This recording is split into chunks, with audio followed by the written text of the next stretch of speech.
വീണ്ടും വരുന്നവനായ യേശു ക്രിസ്തുവിൻ്റെ നിസ്തുല്യമായ നാമം വാഴ്ത്തപ്പെടുമാറാകട്ടെ. ശ്ലീഹ നോമ്പിലെ 9-ാം ദിനത്തിലേക്ക് നാം പ്രവേശിക്കുകയാണ്. ഇന്ന് നാം ഒരുമിച്ച് ധ്യാനിക്കുവാനായി തിരഞ്ഞെടുത്തിരിക്കുന്നത് ക്രിസ്തുവിൻ്റെ അപ്പോസ്തലന്മാരുടെ കൂട്ടത്തിലെ ചുങ്കക്കാരനായ മത്തായിയെ കുറിച്ചാണ്. നമ്മുടെ ധ്യാനത്തിൻ്റെ തലക്കെട്ടായി തിരഞ്ഞെടുത്തിരിക്കുന്നത് ദൈവത്തിൻ്റെ ദാനം എന്നുള്ളതാണ്.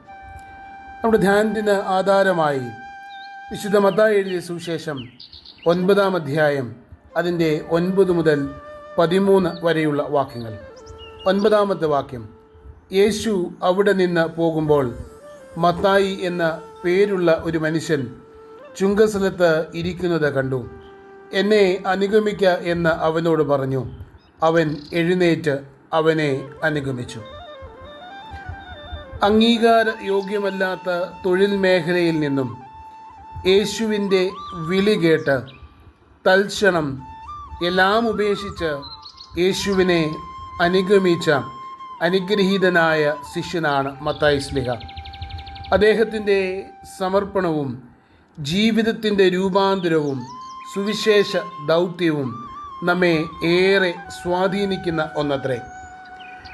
മത്തായി എന്ന പേരിൻ്റെ അർത്ഥം ദൈവത്തിൻ്റെ ദാനം എന്നാണ്. സമവീക്ഷണ സുവിശേഷങ്ങളിൽ വിശുദ്ധ മത്തായി ശ്ലീഹായുടെ വിളിയെ കൃത്യമായി പരാമർശിച്ചിട്ടുണ്ട്. എന്നാൽ വിശുദ്ധ മർക്കോസ് എഴുതിയ സുവിശേഷത്തിലും ലൂക്കോസ് എഴുതിയ സുവിശേഷത്തിലും ലേവി എന്നുള്ള പേരിനാണ് കൂടുതൽ പ്രാധാന്യം നൽകിയിരിക്കുന്നത്. മത്തായി ശ്ലീഹായുടെ ഒരപര നാമം ആയിരിക്കണം ലേവി എന്ന് നമുക്ക് ചിന്തിക്കാം. വിശുദ്ധ മർക്കോസ് എഴുതിയ സുവിശേഷത്തിൽ ആൽഫയുടെ മകനായ ലേവി എന്നാണ് രേഖപ്പെടുത്തിയിരിക്കുക. ലേവി എന്ന മറുപേരും മത്തായി ശ്ലീഹ ആൽഫയുടെ മകനായിരുന്നു എന്ന് ഈ ഭാഗം നമ്മെ വ്യക്തമാക്കി തരുന്നുണ്ട്. വിശുദ്ധ മത്തായി എഴുതിയ സുവിശേഷത്തിൽ മാത്രമാണ് മത്തായി ശ്ലീഹയ്ക്ക് മത്തായി എന്ന നാമം നമുക്ക് കാണുവാനായി കഴിയുന്നത്. അതോടൊപ്പം തന്നെ മത്തായിയുടെ സുവിശേഷത്തിൽ ചുങ്കക്കാരനായ മത്തായി എന്ന് സ്വയം വിശേഷിപ്പിക്കുന്നതിൽ മത്തായിക്ക് യാതൊരു മടിയും ഉണ്ടായിരുന്നില്ല എന്ന് നമുക്ക് മനസ്സിലാക്കുവാനായി സാധ്യമായിത്തീരും. ചുങ്കം പിരിവുകാരനായ മത്തായി, അവൻ ഇസ്രയേൽ മക്കളിൽ നിന്ന്, യഹൂദന്മാരിൽ നിന്ന് റോമാ ഗവൺമെൻറ്റിനു വേണ്ടി ചുങ്കം പിരിക്കുന്ന ഒരുവൻ ആയിരുന്നു. യഹൂദന്മാരെ സംബന്ധിച്ചിടത്തോളം ചുങ്കം പിരിവുകാരൻ അവൻ അറയ്ക്കപ്പെട്ടവനാണ്. അപ്രകാരമുള്ള ചുങ്കക്കാരെ യഹൂദന്മാർ അവരുടെ സമൂഹത്തിൽ നിന്ന് ദൂരെ മാറ്റി നിർത്തിയിരുന്നു. അതിന് കാരണം വൈദേശികമായ ശക്തികൾക്ക് വേണ്ടി തങ്ങളോട് ചുങ്കം പിരിക്കുന്നു എന്നുള്ളത് തന്നെയാണ്. അവരുടെ കൂറ് യഹോവയോടല്ല, മറിച്ച് വൈദേശികമായ ശക്തികളോടാണ് എന്നുള്ളത് കൊണ്ട് യഹൂദന്മാർ ഏറെ അവരെ വെറുത്തിരുന്നു എന്ന് നമുക്ക് മനസ്സിലാക്കുവാനായി സാധിക്കും. യേശുവുമായുള്ള കൂടിക്കാഴ്ച മത്തായി ശ്ലീഹായിൽ സമൂലമായ ഒരു രൂപാന്തരം വരുത്തുന്നുണ്ട്. ചുങ്കക്കാരൻ എന്നുള്ള നിലയിൽ നിന്ന്, യഹൂദന്മാർ വെറുത്തിരുന്ന അനുഭവത്തിൽ നിന്ന് ക്രിസ്തുവിൻ്റെ ശിഷ്യനെന്ന അനുഭവത്തിലേക്കുള്ള അനുഗ്രഹീതമായ ഒരു രൂപാന്തരം. എല്ലാവരാലും വെറുക്കപ്പെട്ടിരുന്നതായ മത്തായിയെ യേശു സ്നേഹിക്കുന്നു. അതിരുകളില്ലാത്ത ദിവ്യ സ്നേഹം അവനെ സ്പർശിക്കുകയും അവനെ ഒരു പുതിയ സൃഷ്ടിയാക്കി മാറ്റുകയും ചെയ്യുന്നുണ്ട്. യേശുവിനെ കണ്ടുമുട്ടുന്നവർ തങ്ങളുടെ അധമവും അനീതിയുമായുള്ള പ്രവൃത്തികൾ ഉപേക്ഷിച്ച് ഒരു പുതിയ മനുഷ്യനായി രൂപാന്തരപ്പെടുന്നു എന്നുള്ളതിന് മത്തായി ശ്ലീഹ ഒരു നല്ല ഉദാഹരണം ആണ്. തൻ്റെ ജോലിസ്ഥലത്ത് ചുങ്കം പിരിവുമായി ഇരുന്നിരുന്ന മത്തായിയെ യേശു കണ്ട് എന്നെ അനുഗമിക്ക എന്ന് വിളിക്കുന്നുണ്ട്. യേശു അവനെ വിളിച്ചപ്പോൾ തന്നെ യാതൊരു മടിയും കൂടാതെ എല്ലാം വിട്ടെറിഞ്ഞ് അവൻ യേശുവിനെ അനുഗമിക്കുന്നുണ്ട്. ചിലർക്ക് അവരുടെ ധനവും സ്വാധീനവുമൊക്കെ യേശുവിൻ്റെ വിളിയെ അനുസരിക്കുവാൻ തടസ്സമായി പോകുന്ന ഈ കാലഘട്ടത്തിൽ ധാരാളം പണം സമ്പാദിക്കുവാൻ അവസരം ഉണ്ടായിരുന്നത് ഉപേക്ഷിച്ച് അവൻ യേശുവിനെ അനുഗമിക്കുവാൻ തീരുമാനം എടുക്കുവാണ്. യേശുവിനെ കണ്ടുമുട്ടി യേശുവിൻ്റെ വിളി കേട്ട കർത്താവിനെ അനുഗമിപ്പാൻ തീരുമാനിക്കുന്ന സഖായി മാതൃകാപരമായ 4 കാര്യങ്ങൾ ചെയ്യുന്നുണ്ട്. ഒന്നാമതായി, ക്രിസ്തു അവനെ വിളിച്ചപ്പോൾ അവൻ മാനസാന്തരപ്പെട്ട് അവൻ്റെ അനീതി ഉപേക്ഷിച്ചു എന്നുള്ളതാണ്. അവനൊരു ചുങ്കക്കാരനാണ്. നാം വേദപുസ്തകം പരിശോധിക്കുമ്പോൾ ചുങ്കക്കാർ സാധാരണഗതിയിൽ അവർ പണസമ്പാദ്യത്തിനായി റോമ ഗവൺമെൻറ്റിൽ നിന്ന് പിരിക്കുവാൻ അവരോട് നിഷ്കർഷിച്ചിരുന്നതിൽ അധികം കരം പിരിക്കുന്നവരായി പലയിടത്തും നാം കാണുന്നുണ്ട്. അവർ മുൻകൂട്ടി പണം അടച്ച ശേഷമാണ് റോമ ഗവൺമെൻറ്റിൽ നിന്ന് കരം പിരിക്കുവാനുള്ള അധികാരം കൈവശമാക്കുക. എന്നാൽ ഈ അധികാരം ലഭിച്ചു കഴിയുമ്പോൾ അത് തങ്ങളുടെ അധിക വരുമാനത്തിനായി ജനങ്ങളിൽ നിന്ന് അമിതമായ നികുതി ഈടാക്കുന്ന അനുഭവത്തിലേക്ക്, അനീതിയുടെ അനുഭവത്തിലേക്ക് സാധാരണ മാറിപ്പോകുന്നത് യഹൂദന്മാർ പലപ്പോഴും കണ്ടിട്ടുള്ളതാണ്. അപ്രകാരമുള്ള അനീതി നിറഞ്ഞ വഴികളിൽ നിന്ന് മത്തായി ശ്ലീഹ ഒരു രൂപാന്തരം, തിരിച്ചുവരവിൻ്റെ പാതയിൽ ആകുകയാണ് ക്രിസ്തുവിനെ അല്ലെങ്കിൽ ക്രിസ്തുവിൻ്റെ വിളി കേട്ടത് മുതൽ. 2, അവൻ്റെ ജീവിതത്തിലുണ്ടാകുന്ന, ക്രിസ്തുവിനെ കണ്ടുമുട്ടിക്കഴിഞ്ഞപ്പോൾ ജീവിതത്തിലുണ്ടാകുന്ന രണ്ടാമത്തെ കാര്യം, അവൻ യേശുവിനെ അനുഗമിച്ചു, അവൻ്റെ ശിഷ്യൻ ആയിത്തീർന്നു. അവൻ്റെ അനീതി ഉപേക്ഷിക്കുക മാത്രമല്ല, താൻ ഇതുവരെ സമ്പാദിച്ചതെല്ലാം, തനിക്കുള്ളതെല്ലാം വിട്ട്, എല്ലാം വിട്ടെറിഞ്ഞ് യേശുവിൻ്റെ പുറകെ അവൻ്റെ ഒരു ശിഷ്യനായി ഇറങ്ങിത്തിരിക്കുവാനായി മത്തായി ശ്ലീഹയ്ക്ക് സാധ്യമാകുന്നുണ്ട്. യേശുവിനെ കണ്ടുമുട്ടിയപ്പോൾ അവനൊരു വലിയ തിരിച്ചറിവിൻ്റെ മുഖത്തിലേക്ക് വരികയാണ്. അത് മറ്റൊന്നുമല്ല, താൻ ഇന്നുവരെ എന്താണോ ഏറ്റവും ഉള്ളതായി കണ്ട് അതിനെ കരഗതമാക്കുവാൻ ശ്രമിച്ചിരുന്നുവെങ്കിൽ അതൊന്നുമല്ല, അരുമനാഥൻ്റെ സാന്നിധ്യമാണ് ജീവിതത്തിൽ ഏറ്റവും വിലയുള്ളത് എന്ന് കണ്ട് യേശുവിൻ്റെ പിന്നാലെ അവൻ ഇറങ്ങി തിരിക്കുന്ന മത്തായി ശ്ലീഹയെ നമുക്ക് കാണാം. മൂന്നാമതായി ഈ ഭാഗം വായിക്കുമ്പോൾ അവിടെ അവൻ്റെ രൂപാന്തരത്തിൻ്റെ ഫലമായി ഉണ്ടാകുന്ന 4ാമത്തെ കാര്യം, അവൻ യേശുവിന് ഒരു വിരുന്ന് ഒരുക്കുകയാണ്.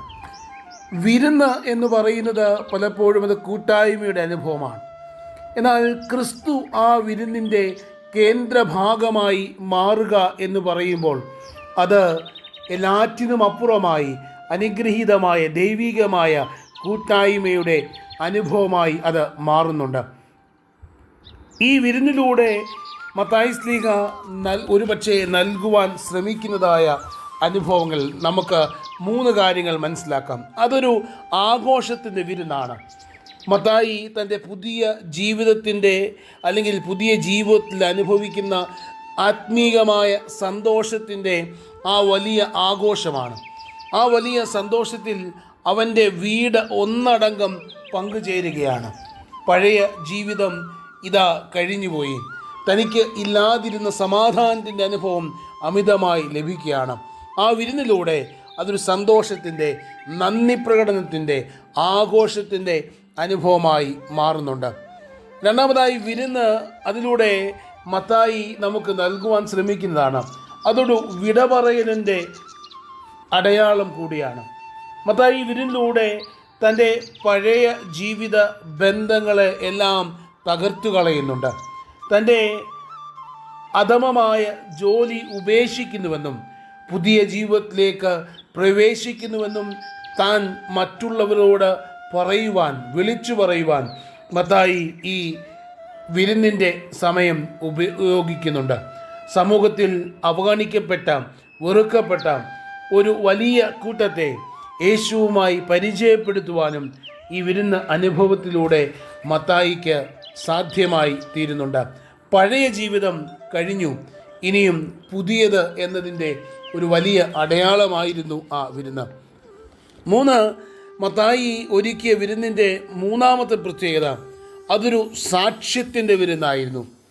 ഈ വിരുന്ന് വിടപറയൽ പോലെ തൻ്റെ സമൂഹത്തിന് അവൻ നൽകുന്ന ഒരു സാക്ഷ്യം കൂടെയായിരുന്നു. ഞാൻ ഒരു ചുങ്കക്കാരനായിരുന്നു, ഇതാ ഞാൻ പുതിയ സൃഷ്ടിയായി, ഇതാ ഞാൻ എൻ്റെ രക്ഷകനെ കണ്ടെത്തിയിരിക്കുന്നു. എൻ്റെ ജീവിതത്തിൻ്റെ അനുഭവങ്ങളിൽ എന്നെ വീണ്ടെടുത്ത രക്ഷകൻ, അവൻ നിങ്ങളെയും രക്ഷിക്കുവാൻ മതിയായവൻ ആണ് എന്ന ക്രിസ്തുവിനെ കുറിച്ച് സമൂഹത്തോട് സാക്ഷ്യം പറയുന്ന അനുഭവമായി ഈ വിരുന്ന അനുഭവം രൂപാന്തരപ്പെടുത്തുന്നുണ്ട്. മത്തായി ശ്ലീഹായുടെ ജീവിതത്തിൽ ഉണ്ടായ മാതൃകാപരമായ നാലാമത്തെ കാര്യം, വിരുന്നിന് അവൻ സഹപ്രവർത്തകരായിരുന്ന ചുങ്കക്കാരോടുകൂടെ യേശുവിനെയും വിളിച്ചു. അതിലൂടെ തനിക്കുണ്ടായ വ്യതിയാനത്തിന് കാരണക്കാരനായ ക്രിസ്തുവിനെ തൻ്റെ സ്നേഹിതർക്ക്, തന്നോടൊപ്പം ജോലി ചെയ്യുന്ന മറ്റ് ചുങ്കക്കാർക്ക് പരിചയപ്പെടുത്തി കൊടുക്കുവാൻ ശ്രമിക്കുന്നതായ, അതിലൂടെ ഒരു സാക്ഷ്യത്തിൻ്റെ അനുഭവം പകർന്നു കൊടുക്കുന്ന മത്തായി ശ്ലീഹയെക്കുറിച്ച് നമുക്ക് മനസ്സിലാക്കുവാനായി സാധ്യമായി തീരും. ഇതേ മത്തായി ശ്ലീഹയാണ് ക്രിസ്തുവിൻ്റെ ചരിത്രം മനോഹരമായി പ്രതിപാദിക്കുന്ന വിശുദ്ധ മത്തായി എഴുതിയ സുവിശേഷത്തിൻ്റെ ഗ്രന്ഥകർത്താവ്. ഒരു യഹൂദനായിരുന്ന മത്തായി ശ്ലീഹ താൻ യേശുവിൻ്റെ ചരിതം രചിക്കുമ്പോൾ തൻ്റെ സ്വന്തം കുലത്തിലുള്ളവരോട്, യഹൂദന്മാർക്ക് വേണ്ടിയാണ് അദ്ദേഹം യേശുവിൻ്റെ സുവിശേഷ രചന നടത്തിയത്. യേശു വരുവാനുള്ള മശിഹ ആണെന്ന് തെളിയിക്കുവാൻ മത്തായി എഴുതിയ സുവിശേഷത്തിലൂടെ വ്യക്തമായി അദ്ദേഹം ശ്രമിക്കുന്നുണ്ട്. യേശുവിനെ യഹൂദന്മാരുടെ രാജാവായി അവൻ ഉറക്കെ പ്രഖ്യാപിക്കുന്നുണ്ട് ഈ സുവിശേഷത്തിലൂടെ. വിശുദ്ധ മത്തായി ശ്ലീഹായുടെ മറ്റ് പ്രവർത്തനം ഒന്നും നമുക്ക് വേദപുസ്തകത്തിൽ നിന്ന് മനസ്സിലാക്കുവാൻ സാധിക്കുന്നതല്ല. എന്നാൽ ചരിത്രരേഖകളുടെയും സഭാപിതാക്കന്മാരുടെ പരാമർശങ്ങളുടെയും അടിസ്ഥാനത്തിൽ നിന്ന് ശ്ലീഹായുടെ പ്രവർത്തന മേഖലകൾ നമുക്ക് ഏകദേശം മനസ്സിലാക്കാൻ സാധിക്കും. ഈജിപ്റ്റ്, എത്യോപ്യ, പാർത്തിയ, സിറിയ, മക്കദോനിയ, പേർഷ്യ എന്നീ സ്ഥലങ്ങളിൽ അപ്പോസ്തലനായ മത്തായി സുവിശേഷ പ്രവർത്തനങ്ങൾ നടത്തിയതായി പൊതുവിൽ വിശ്വസിച്ച് പോരുന്നു. മത്തായി ശ്ലീഹ രക്തസാക്ഷിത്വം വരിച്ചത് എവിടെ നിന്ന് എന്നുള്ളതിൽ ഒരു വ്യക്തത നമുക്ക് ലഭ്യമാകുന്നില്ല ചരിത്രത്തിൽ നിന്ന്. പല സഭാപിതാക്കന്മാരും പല സ്ഥലങ്ങൾ രേഖപ്പെടുത്തിയിട്ടുണ്ട്. എന്നാൽ AD 60 വാളിനാൽ കൊല്ലപ്പെട്ടു എന്നതാണ് പൊതുവെ വിശ്വസിക്കപ്പെടുന്നത്. എന്നിരുന്നാലും അനുഗ്രഹീതമായി തൻ്റെ ദൗത്യം നിർവഹിച്ച ക്രിസ്തു ശിഷ്യനാണ് മത്തായി ശ്ലീഹ. പാപികളുടെ പട്ടികയിൽ മാത്രം സ്ഥാനം നേടാൻ അർഹതയുണ്ടായിരുന്ന മത്തായി യേശുക്രിസ്തുവിൻ്റെ ശിഷ്യത്വത്തിലൂടെ വിശുദ്ധന്മാരുടെ പട്ടികയിലേക്ക് ഉയർത്തപ്പെടുകയാണ്. പാപികളെ രൂപാന്തരപ്പെടുത്തുന്ന ദൈവസ്നേഹത്തിൻ്റെ അപാരമായ ശക്തി നമുക്ക് തോമാസ് ശ്ലീഹായിൽ ദർശിപ്പാൻ തക്കവണ്ണം ഇടയെത്തീരും. നമുക്കും ദൈവത്തിലേക്ക് അടുത്തു വരാം, നമ്മുടെ ജീവിതങ്ങളെ ദൈവകരങ്ങളിൽ സമർപ്പിപ്പാൻ. അതിന് ദൈവം തമ്പുരാൻ നമ്മെ ശക്തീകരിക്കുമാറാകട്ടെ. ആമീൻ.